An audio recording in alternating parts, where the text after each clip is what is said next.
中环内底即摆还阁有真侪人，是因为路袂通，得调伫内底。今仔日个搜救重点就会伫遮。目前台记者郭碧君、林旭凯人就伫中环道路局牌楼搜救队的行动基地遐。有看到早起的时，搜救人员已经准备要出动，要继续去山区找找。咱随甲镜头连线互第一遐的台记者郭碧君，请碧君甲咱讲上新的情形。碧君。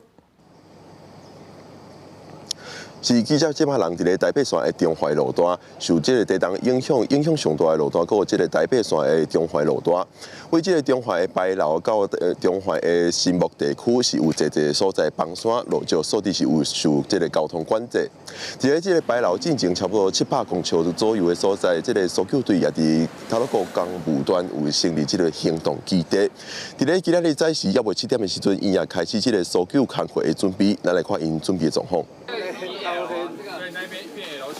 根据花莲县政府的估计，头路库地区等待救援的民众也有633个，其中包括这个精英酒店有466人，天祥的活动中心有73人，西部国小有60人，九曲洞有10人，社区有20人，又阁有游客4人。